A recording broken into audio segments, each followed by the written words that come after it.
Arce Contigo presenta.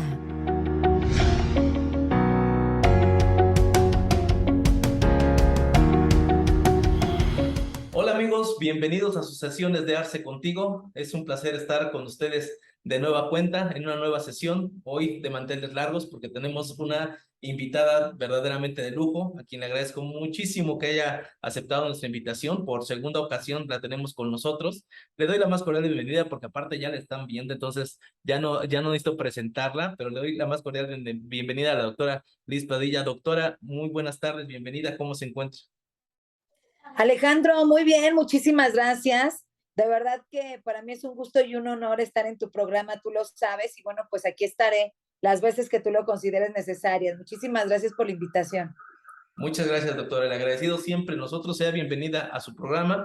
Y pues bueno, también antes de iniciar con este tema que nos ocupa el día de hoy, que de verdad es un tema por demás interesante, por demás importante, habíamos tenido ahí algunos retrasos para tocarlo, porque realmente de mi interés particular tocar este tema a raíz de algunas preguntas, algunos cuestionamientos que en el sector empresarial se han estado viviendo, algunas preocupaciones que en su momento cuando se dio esta reforma de 2018 fue un boom súper importante, y el día de hoy pues ya tenemos a lo mejor hasta un poquito más de luz acerca justamente del tema del día de hoy, que se trata sobre la prisión preventiva oficiosa por delitos fiscales. Este tema que, pues bueno, no podemos tener mejor invitada para platicarlo el día de hoy. Antes de iniciar, les recuerdo por favor que nos sigan en nuestras redes sociales, que compartan la información que estamos dándoles el día de hoy. Créanme que va a ser información de alto valor, tanto para profesionales como asesores en materia empresarial, pero sobre todo para el empresario, para el emprendedor, que sepa un poquito acerca de este tema, de qué se enfrenta, que tenga al menos nociones básicas y que pues bueno, siempre cuide, por supuesto, las formas, el fondo y toda su estructura patrimonial a efectos de que no las ponga en riesgo, que eso es el tema más importante, sobre todo, pues evidentemente, su salud y su libertad. Entonces, el tema es un poquito rudo para iniciar, pero sin embargo, créanme que el día de hoy nos vamos a llevar una muy, muy buena enseñanza. Las veces que me ha tocado platicar en foros con la doctora, siempre me llevo con muchas ideas, siempre aprendo mucho, y pues bueno, espero que ustedes también el día de hoy disfruten mucho la sesión del día de hoy. Doctora, vamos a dar inicio a la sesión. Me gustaría primero, como para poder tener un poquito de contexto para las personas que nos siguen, el hecho primero de qué es una prisión preventiva, en un contexto como general en que podíamos enfrentar por alguna actividad empresarial que realicemos. Sí, claro. Mira, de entrada les digo que la prisión preventiva, pues es una restricción al ejercicio de los derechos humanos en materia de libertad. Y bueno, pues es considerada incluso por las sentencias de la Corte Interamericana de Derechos Humanos como la medida más gravosa, ¿no? La medida cautelar más gravosa que se le puede aplicar a una persona. Entonces, bueno, se han creado estándares de convencionalidad, ¿no? Para efecto de determinar que esas medidas cautelares, bueno, pues evidentemente puedan ser apegadas a los derechos humanos y puedan ser apegadas a la parte de la constitucionalidad. Y para efecto de, por ejemplo, los delitos fiscales, ¿no? Cabe señalar uno que ahorita ha sido muy socorrido por la autoridad administrativa como víctima, denunciante, ¿no?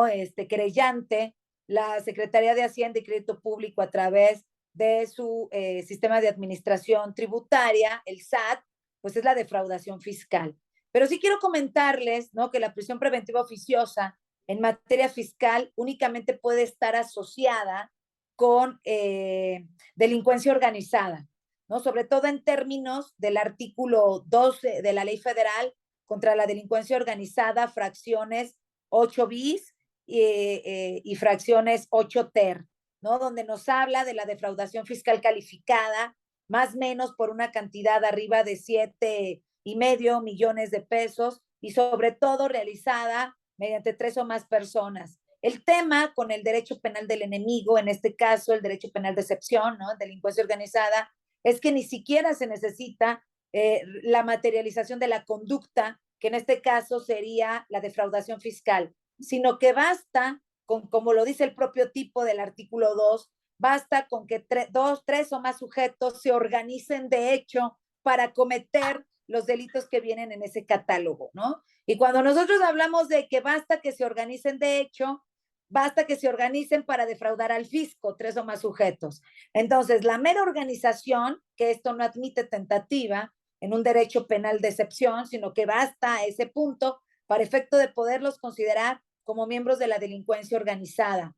Y no solamente eso, sino que en el año 2016 se agrega un artículo 2 bis, ¿no? En donde señala que también basta con que se organicen en concierto para cometer, es decir, planeen organizarse para defraudar el fisco. Entonces, una de las características que tiene este derecho penal de excepción, que Jacobs, ¿no? Su creador, le llama el derecho penal del enemigo, bueno, pues evidentemente es el adelantamiento de la punibilidad o barreras de protección del bien jurídico tutelado.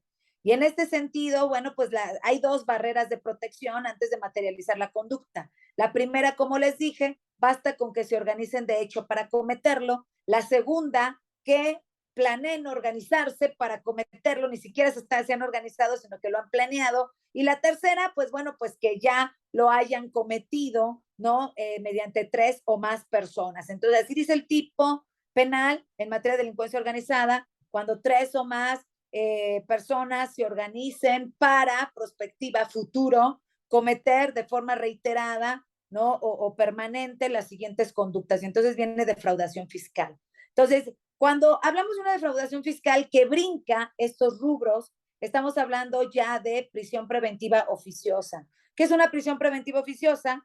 Pues es aquella medida cautelar, es cuando al sujeto lo investigan, ¿no? El juez libra más bien el Ministerio Público Federal solicita la orden de aprehensión ante un juez de control. El juez de control, ¿no?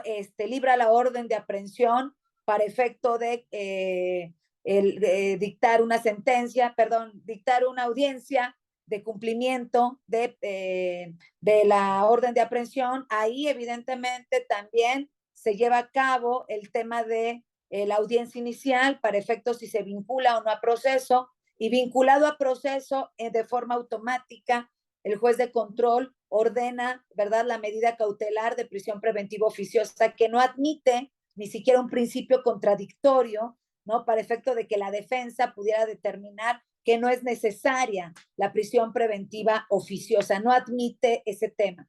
Entonces, tú sabes, Alejandro, que ahorita México, ¿no? Evidentemente en estos momentos estamos a punto de recibir una sentencia de la Corte Interamericana de Derechos Humanos que seguramente nos van a condenar, el caso García Rodríguez contra México, ¿no? Y este caso, García Rodríguez, bueno, pues tiene como punto lineal, aun y cuando fue hace 17 años, ¿no? Los hechos que dan lugar a esa resolución de la Corte Interamericana que viene para México, pues uno de los temas es la prisión preventiva oficiosa. Hace 17 años no existía, ¿no? Porque en materia federal el sistema penal acusatorio entra en el año 2016. Entonces, digamos que lleva 6 años, ¿no? El sistema penal acusatorio en materia federal. Entonces, antes no existía la prisión preventiva oficiosa, ¿no? Entonces, en ese sentido, es importante comentar que si existe una condena al Estado mexicano, bueno, pues la prisión preventiva oficiosa tendrá que la autoridad determinar pues su inconvencionalidad. Y Claro. esto al final del día implica que la prisión preventiva oficiosa va a tener que dejar de existir en México y se va a tener que cambiar por una prisión preventiva justificada. Sin embargo, ¿no? Eso es un artículo que está publicado en mis redes sociales, ¿no? Donde hablo yo de la restricción de los derechos humanos, la inconvencionalidad de la prisión preventiva oficiosa. Sí. Existe, ¿no?, una opinión consultiva, la 6/86, emitida por la Corte Interamericana de Derechos Humanos sobre una pregunta que le hizo el Uruguay. Quiero comentarles, para efecto de dar contexto a estos documentos que voy a señalar, que tanto las sentencias de la Corte Interamericana de Derechos Humanos como las opiniones consultivas son obligatorias para el Estado mexicano, son obligatorias, son vinculantes absolutamente, en virtud de la jurisprudencia marcada con el número de registro 2006-225. Entonces, no importa que la haya solicitado Uruguay, no importa que hayan condenado a Colombia, no importa que hayan condenado a Perú, todas esas sentencias son vinculantes para el Estado mexicano. Lo único que se tiene que analizar pues, es el principio pro persona. Y en esta opinión consultiva que habla sobre restricción de derechos humanos, el Uruguay le pregunta a la Corte Interamericana qué es lo que se requiere para que una restricción sea convencional. Yo inicié mi charla señalándoles, ¿no?, que la prisión preventiva oficiosa es una restricción al ejercicio de la libertad, la más dura, ¿no? La más dura.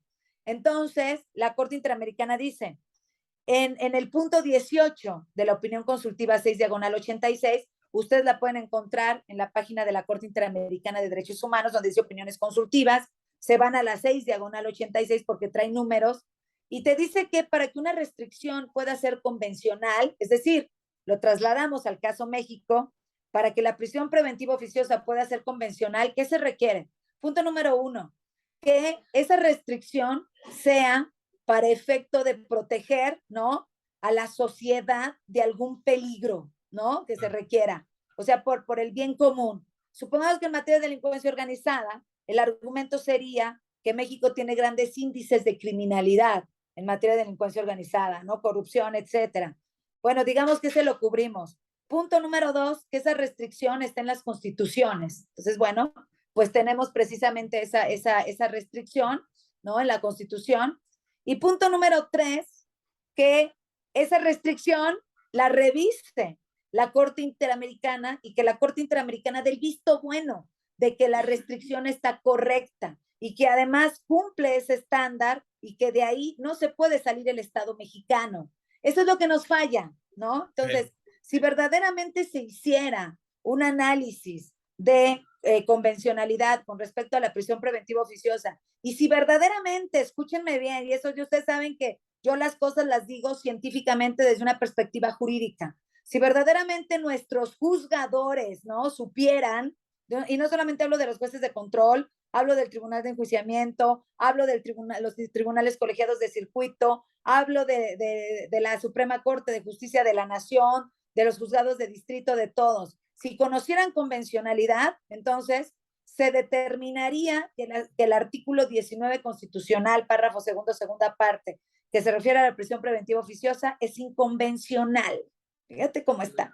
Si eso quiere decir que todas las personas desde el año de 1986, por eso es diagonal, 6/86, porque es 1986, la prisión preventiva oficiosa siempre ha sido inconvencional. Y claro, como lo dice la Convención de Viena en el artículo 27, ningún Estado que conforma el sistema interamericano de derechos humanos como lo es México, de ninguna manera puede invocar su derecho interno para inobservar un derecho humano.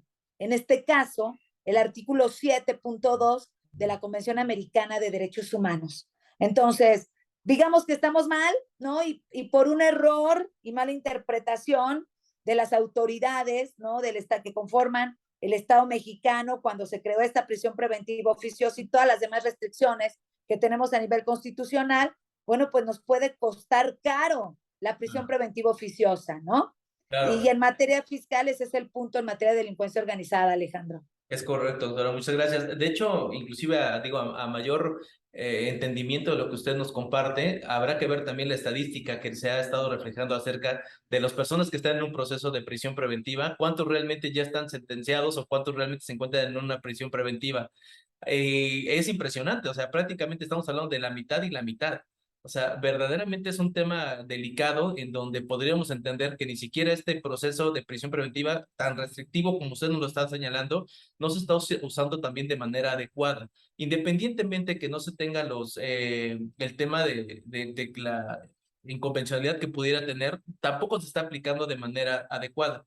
Y el comentario también va en función a que, por ejemplo, en el 2018, cuando la autoridad fiscal hizo justamente esta reforma penal fiscal, en donde trataron de modificar, o no trataron, modificaron leyes como la Ley Federal contra la Delincuencia Organizada, la Ley de Seguridad Nacional, etcétera, 4 o 5 leyes, en donde trataron de encajar de algún modo el tema del delito de defraudación fiscal hacia estos delitos que merecían una prisión preventiva oficiosa.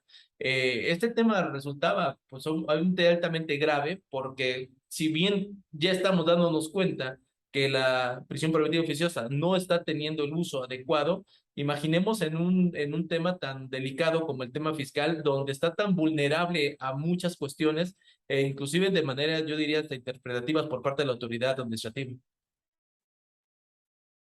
Fíjate que sí, fíjate que nos hemos percatado, ¿no? Sobre todo cuando se conjugan estas dos materias, la materia administrativo-fiscal, digámoslo así, y la materia penal, ¿no?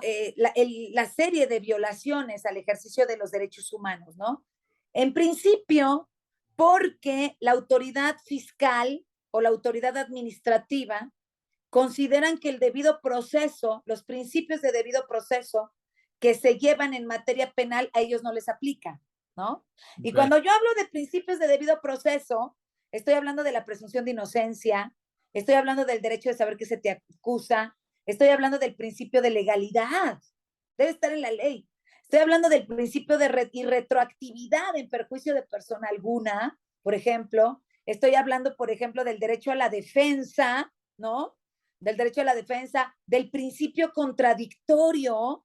Entonces, son elementos de debido proceso que la opinión consultiva 11/90, fíjate otra vez, 1990, en el punto 28, ¿no? Que es una opinión consultiva que le contesta a la Corte Interamericana al Estado de Paraguay.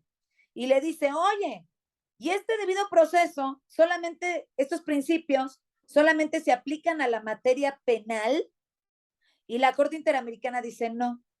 Estos principios de debido proceso que están desarrollados en materia penal, porque es la última ratio, se aplican a la materia civil, a la materia laboral, a la materia fiscal, ahí está, y a la materia administrativa. El caso, o sea, pero ustedes me dirán, es que eso ya es viejo, doctora. No, a ver, espérense, son precedentes. El caso Moya Solís contra Perú, en el punto 62, señala que es un tema absolutamente administrativo, que los principios del 8.2 y del artículo 9 de la Convención Americana, que son todos los del debido proceso y el principio de legalidad, se tienen que aplicar a la materia administrativa cuando formal y materialmente existe una sanción o solamente materialmente existe una sanción. El caso Petro Urrego contra Colombia, otra vez, puntos 119 y 120 señalan lo mismo. ¿Y qué está haciendo la autoridad administrativa o la autoridad fiscal? Está utilizando factores, ¿no? Para efecto de determinar créditos fiscales con numerología, digamos, ¿no? O cuestiones matemáticas, cuestiones contables, así lo quiero decir, que no estaban en la ley en el momento en el que suceden los hechos. O sea, es donde te digo, ¿no? Principio de legalidad. Están violando el principio de legalidad. Entonces, ¿qué hacen? Realizan, evidentemente, sus visitas domiciliarias, sus revisiones de gabinete, etcétera, y fincan el crédito fiscal violando el principio de legalidad, y ese crédito fiscal, las pruebas, perdón, los datos de prueba que obtienen, lo mandan a la materia penal denunciando, y el juez penal se las compra. Eso quiere decir que tampoco en materia penal tienen idea de que estos principios de presunción de inocencia, de que el principio contradictorio, de que el principio de legalidad, de que está en una ley. Aquí en México, ni en todos los países que conforman el sistema interamericano, puede actuar una autoridad si no está en la ley, ni penal, ni administrativa, ni nada. Entonces el juez la compra, ¿no? Dictan órdenes de aprehensión, y como son créditos fiscales grandísimos, pues entonces la persona, aunque no sea delincuencia organizada, no puede pagar una caución porque el crédito fiscal se hace nieve, se hace bola de nieve, bola de nieve, bola de nieve, bola de nieve, ¿no? Entonces, yo creo que ese es un punto importantísimo que deben conocer todos los abogados defensores, que deben conocer todos los operativos, todas las autoridades, jueces, ministerios públicos, fiscales, SAT, todo, administrativas, que estos principios de derecho penal se tienen que observar en materia administrativa. Y entonces resulta que todas las pruebas son ilícitas, pero el juez penal, como no tiene conocimiento de esto, de la convencionalidad, pues evidentemente trae como consecuencia que las haga lícitas y bueno, pues eso lleva a órdenes de aprehensión, procedimientos larguísimos, ¿no? Con gente privada de la libertad y por supuesto, sentencias violatorias de derechos humanos. Y yo quiero decirte que el espíritu del legislador en materia fiscal de ninguna manera es tener a la gente en prisión, ¿eh? De ninguna Sí, manera. claro. Sí, su interés inicial es recaudar, recuperar el recurso. Así es, así es. Y lo podemos ver claramente, Alejandro, en el 192 del Código Fiscal de la Federación, ¿no? En donde todavía hay conceptos que en el Código Nacional de Procedimientos Penales ya no tenemos, como caución. En el Código Nacional ya es medida cautelar económica, pero ahí te dice, mira, garantiza el crédito fiscal, Sí. da una fianza, una caución, y así, a petición de la Secretaría de Hacienda y Crédito Público, se sobresee el procedimiento, ¿no? Entonces, ¿por qué no llegar, por ejemplo, a una suspensión condicional del procedimiento? Bueno, pues porque las penas no alcanzan la suspensión condicional del procedimiento, ¿no? Claro. ¿Por qué no llegar a un abreviado? Ah, bueno, pues porque tengo que reparar el daño y económicamente no me alcanza reparar el daño para yo obtener el abreviado, el procedimiento abreviado. Claro. Entonces, creo que no, yo, por lo menos lo que he observado, sí hay muchos jueces garantistas. En mi canal de YouTube tengo una audiencia donde precisamente estoy invocando algunos de estos temas y la juez súper garantista y conocedor en materia de derechos humanos, pero hay otros que no. Hay Claro. otros que se les da la gana y que creen que todavía las autoridades pueden actuar como se les da la gana. Y creo que parte de mi trabajo, Alejandro, es precisamente, primero, exhibir a esas autoridades, ¿no? Y en segundo, dar las herramientas jurídicas, insisto, mediante un trabajo científico jurídico para efecto de determinar que las autoridades tienen que actuar bajo los lineamientos de los derechos humanos, bajo los límites de Claro. su potestad punitiva, de la potestad punitiva que ponen esos derechos humanos, ¿no? Y por ello voy a presumir mi libro, el de la metodología geométrica para la operatividad dogmática y procesal del derecho punitivo, ¿no? Yo pongo un post en la mañana que es derecho punitivo, pues es todo aquel que castiga, Así que es. tiene una sanción, que tiene una pena, o si no la tiene formalmente, por lo menos materialmente, te castiga materialmente, ¿no? Te, el Estado te despide, por ejemplo, te quita de tu cargo mediante un procedimiento de control de confianza y cosas de ese estilo. Y está direccionado al derecho disciplinario este libro, pero es aplicable, estos principios son tan generales, los principios del derecho penal, que dentro de la canasta va todo el derecho punitivo, todo ese derecho que castiga. Y está hecho mediante figuras geométricas, ¿no? Que el rombo va así por partes, del más importante, todos son importantes, es más, todos son sistémicos, uno al otro se van uniendo, ¿no? Es el rombo, la estrella, el pentágono, el triángulo, el cuadrado y por último el cono. Entonces aquí proponemos, por ejemplo, estándares de convencionalidad y de constitucionalidad con respecto al principio de proporcionalidad en el caso de una restricción al ejercicio de un derecho humano, como por ejemplo una medida cautelar de prisión preventiva oficiosa, como por ejemplo, ¿no? En materia disciplinaria, también pudiera ser la separación provisional, la suspensión temporal del servidor público de sus cargos. Y en Claro. general, bueno, pues me parece que esta es una obra que quiero mucho porque me costó muchísimo trabajo, muchísimo estudio, muchísima inversión, pero aquí vienen desde los fundamentos convencionales, sentencias de la Corte Interamericana, Sistema Universal de Derechos Humanos, Sistema Interamericano de Derechos Humanos, cómo se comunican el sistema interamericano con el sistema europeo, con el sistema africano, por supuesto constitucionalidad, por supuesto la norma y cómo debe operar. Porque Claro. Alejandro, no sé si tú estés de acuerdo conmigo, pero aquí en México tenemos muchos mitos y creemos que la ley de amparo, ¿no? A mí me da esa impresión, que muchos creen que la ley de amparo está por encima, ¿no? De la Constitución y de la propia convencionalidad, ¿no? Claro. El artículo 61 de la ley de amparo, que el amparo es improcedente contra actos de la Suprema Corte de Justicia de la Nación, contra actos del Consejo de la Judicatura Federal, perdón, me vas a violar un derecho humano básico del debido proceso, como tener acceso ¿no? A interponer un recurso para que sea revisado por una autoridad superior a la que le esté emitiendo. Entonces, el Consejo de la Judicatura es palabra de rey. Por eso los acuerdos generales que ellos crean que violan tantos derechos humanos. No, si yo te dijera todo lo que investigué y todo lo que detecté cuando estuve escribiendo este libro, ¿no? Una gran serie de violaciones desde derecho penal de autor, como este que estamos hablando, que basta por de la peligrosidad, que consideren peligroso al sujeto para dictarle una medida cautelar de prisión preventiva oficiosa, pues violenta el principio de legalidad. El caso Fermín Rodríguez contra Nicaragua lo señala perfectamente, violenta el principio de legalidad, tiene que estar en la ley.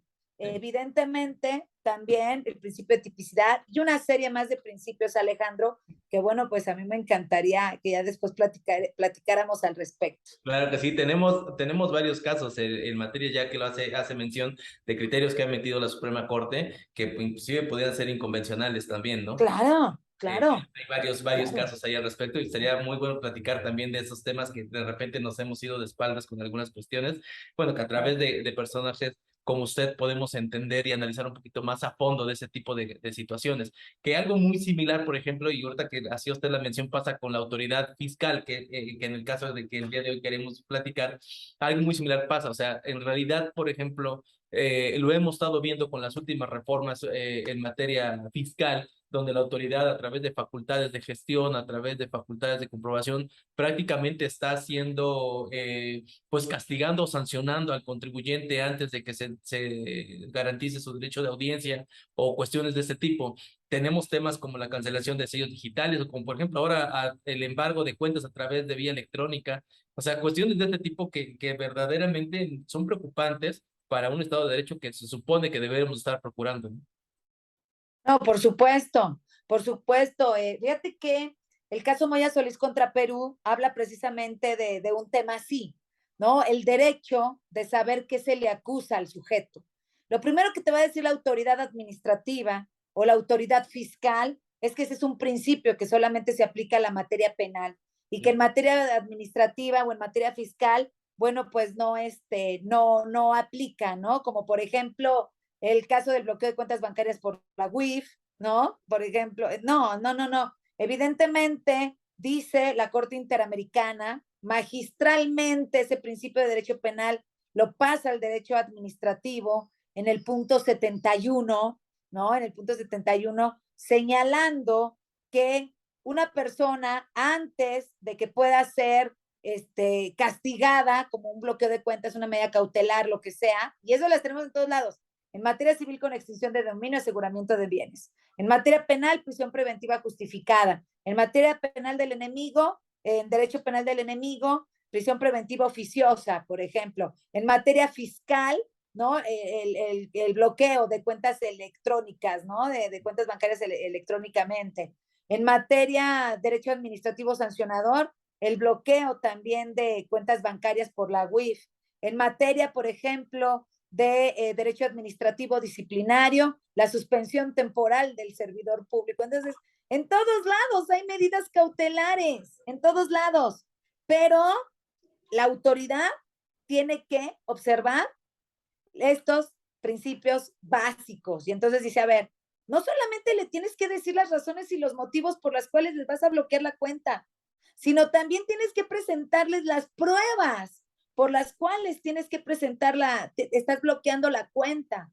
Y no solamente las pruebas, sino también tienes que darle el principio de contradicción. ¿Para qué? Para que no le violentes el derecho a la defensa. Y dime tú si eso pasa en materia fiscal.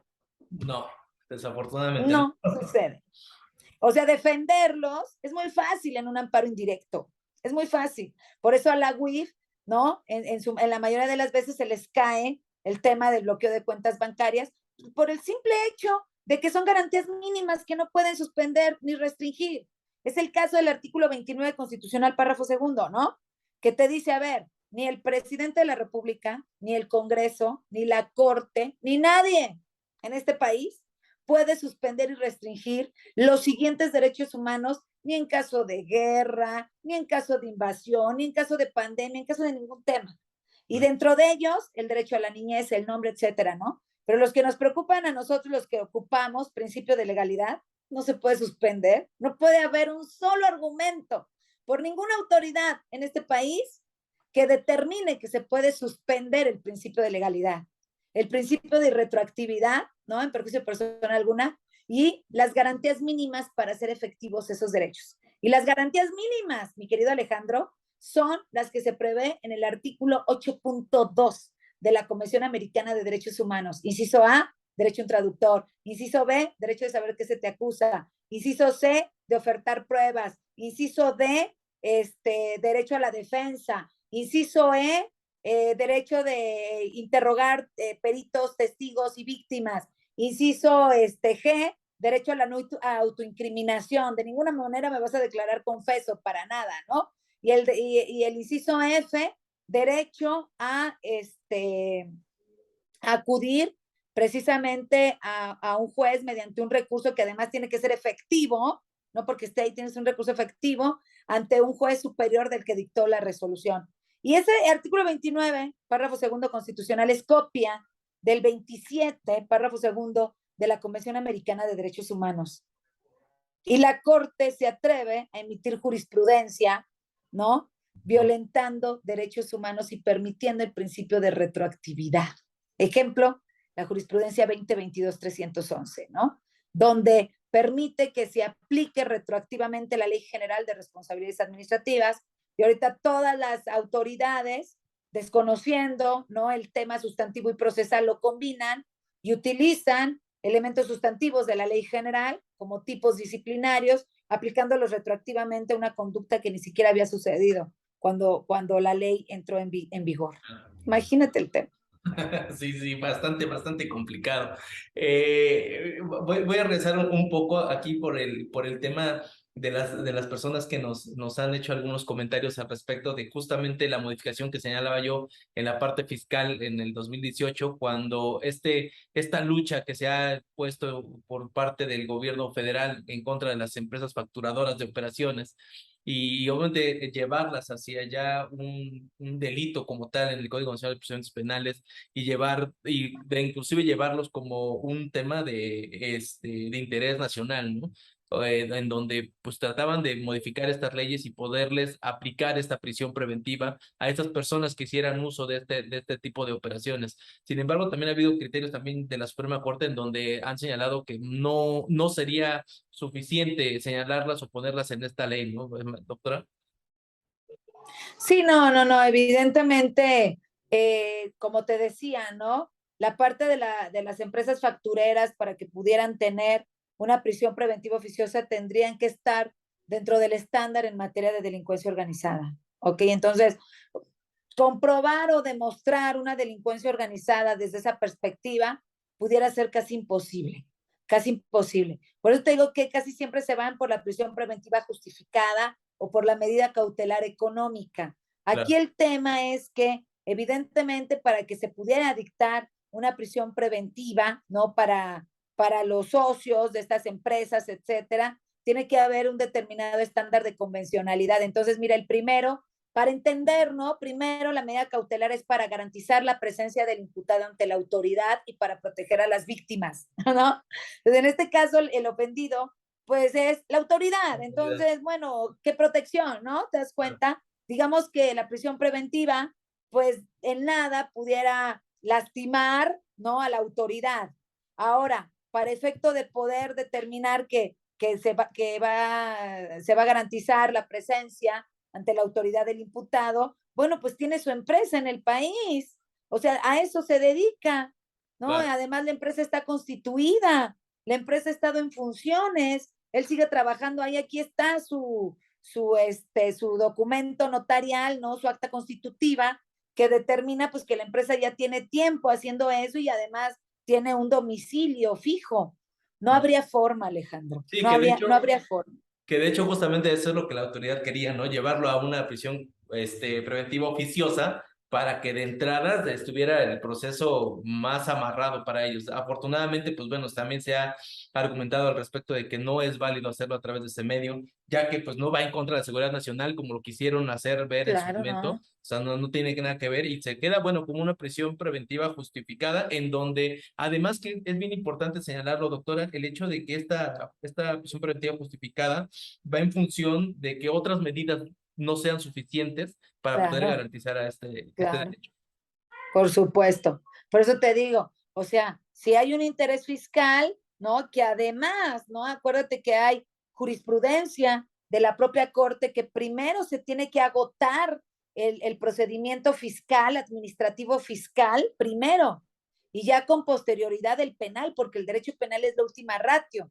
Yo tengo un asunto en la actualidad en donde pues, a la autoridad administrativa fiscal pues no se le olvidó ese punto, ¿eh? Se le olvidó ese punto, se fueron directamente a la materia penal, el juez lo admitió y bueno, pues está a punto de dictar sentencia y nosotros en las conclusiones, porque es del viejo sistema, fue el año 2014, nosotros en las conclusiones, pues evidentemente presentamos, ¿no? Esos puntos que claro que retroactivamente se pueden aplicar a mi clienta para efecto que determine la inmediata libertad, ¿no? Precisamente por la violación de los derechos humanos. Insisto, el derecho penal es la última ratio. Me parece más bien que es un terrorismo, ¿no? De índole fiscal, desde la reforma que hicieron en el 5A, donde casi están metiendo derecho fiscal del enemigo, ¿no? Están embonando el derecho penal del enemigo con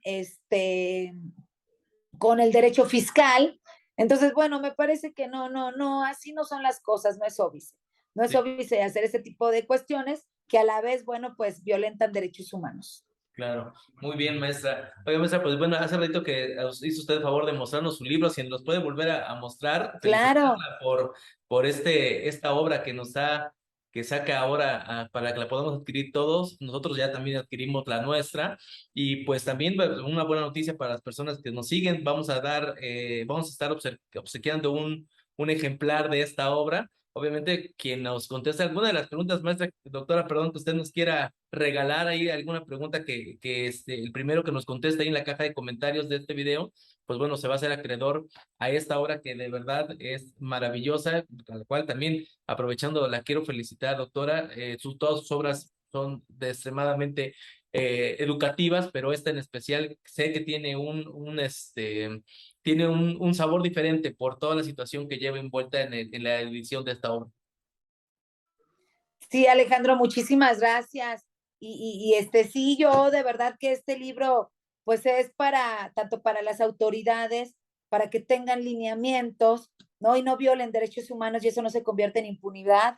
Y es también para los litigantes, los abogados defensores, que tengan herramientas para argumentar dentro de los procedimientos punitivos, como bien lo dije, es para cualquier estudioso del derecho. Y me parece que la lectura es tan sencilla que no solamente la pueden leer abogados, ¿no? Y además está chiquito, es como un libro de bolsillo, ¿no? No es este tamaño normal. Mira, el tamaño normal le saca, ¿no? Un cachito. Entonces es un libro muy práctico, muy sencillo de leer, muy entendible, que no necesita ser abogado. Te insisto, es para la comunidad jurídica. Yo escribo para la comunidad jurídica, mi aportación es para la comunidad jurídica, pero también para la sociedad en general. Entonces, también el tema es que esto lo puedan leer estudiantes de forma muy sencilla, ya mis alumnos ya lo tienen, por supuesto, ¿no? De forma muy sencilla, que lo puedan leer también el público en general. Oye, entonces, ¿cuáles son los derechos que yo tengo, no? ¿Cómo es que tiene que actuar mi abogado, no? También habemos, bueno, hay abogados, yo me excluyo, ¿no? Dentro del gremio jurídico que dicen cada cosa, que pues pobre gente no conoce, no conoce los temas, no conoce los rubros y bueno, pues ni siquiera saben cuáles son las líneas de defensa o las estrategias de defensa que se pueden hacer. Entonces, pues yo te agradezco muchísimo el espacio y el hecho de que me hayas permitido compartir la portada de mi libro. Y pues yo creo que la pregunta, pues de una básica, ¿no? Una pregunta muy fácil para que se ganen el libro, bueno, pues evidentemente es cuál es la diferencia entre prisión preventiva oficiosa y prisión preventiva justificada. Yo creo que eso Con eso nos damos por bien servidos porque pues no en todos los delitos fiscales hay prisión preventiva oficiosa, únicamente cuando van acompañados de delincuencia organizada e importantísimo, importantísimo, ¿no? O sea, verdaderamente en este sistema, la prisión preventiva justificada cumple con los estándares de proporcionalidad, con los estándares de convencionalidad, perdón, con respecto al principio de proporcionalidad, que bueno, viene en este libro en el cono, en la figura geométrica del cono, y estoy proponiendo 18 puntos de un estándar de convencionalidad que se deben cumplir para que la medida cautelar no sea violatoria de derechos humanos. Excelente, doctora. Además este libro va a llevar dedicatoria, así es que más aún para que se apresuren ahí a contestar y que nos puedan regalar ahí sus comentarios. Doctora, pues para ir cerrando el tema, nada más algún comentario final que nos quiera regalar. Sobre todo me gustaría se dirigiera a todos los empresarios que pues de cierta forma se han espantado o se han preocupado por este tipo de situaciones y que desafortunadamente no hay a veces una información correcta en redes sociales y eso genera mucho más miedo. La intención creo que en estos programas, además de generar la semilla de la investigación, la semilla del poder buscar un poquito más, pues también es generar un poco de conciencia al respecto de, en primera instancia, las obligaciones que se tienen, pero en segunda instancia también de la tranquilidad con la que podemos operar los empresarios y los emprendedores en general. Por supuesto, yo creo que los empresarios, en primer término, deben capacitarse, ¿no? A efecto de, bueno, que eviten caer en este tipo de actos ilícitos, ¿no? En segundo lugar, bueno, pues también deben conocer cuáles son sus derechos, evidentemente. En tercer lugar, llámenme, ¿no? Que me llamen y no hay problema, yo los defiendo. No, ¿sabes qué? Que me sigan en redes. Yo estoy manejando mucho este derecho punitivo. Que me sigan en redes y pues tú sabes que yo semana con semana, ¿no? Doy una cápsula jurídica gratuita por mi Facebook personal, Liz Padilla con Z. Subo muchísimos videos, hay muchísimos videos en mi canal de YouTube, doctora Liz Padilla Oficial, evidentemente. También en Twitter, LZBet Padilla 2. Me pueden seguir en mi página, Padilla, Lisbeth Xochitl Padilla Sanabria, o en Spotify. También estoy ahí como doctora Liz Padilla en Amazon Music, en Apple Music. Entonces, de lo que se trata es de difundir este conocimiento para efecto de que conozcan sus derechos. Entonces, yo creo que el hecho de ser empresarios, ¿no? El hecho de obtener capitales por encima de 7, 8 puntos, lo que tú quieras, millones de pesos, pues por supuesto que tienen derechos. Todos estos derechos son para una persona investigada, para una persona imputada, para una persona procesada. Entonces, estos derechos a nadie los puede negar. Y si lo hacen, bueno, pues caen en arbitrariedad, ¿no? Y en violación de derechos humanos. Entonces, creo que eso es lo que yo les diría a mi querido Ale. Perfecto, doctora. Muchísimas gracias por su tiempo, muchísimas gracias por acompañarnos. No me queda más que agradecerle también a todas las personas que nos hacen favor de seguirnos. No se olviden compartir, dar like, por favor, también en nuestras redes sociales. Recuerden que estamos en Instagram, en Facebook, en YouTube y en Spotify, donde todos nos encuentran como Arce Enlace y bueno, el programa Sesiones Arce Contigo. Doctora, de nuevo cuenta, muchísimas gracias por el tiempo. Gracias a ti, Alejandro. Un gusto y un honor estar contigo de nueva cuenta. Gracias por permitirme estos espacios y compartir ideas. Muchísimas gracias, doctora. No se olviden darle like, compartir y que seamos más los que compartimos información con valor. Muchísimas gracias. Invitamos a seguirnos en nuestras redes sociales.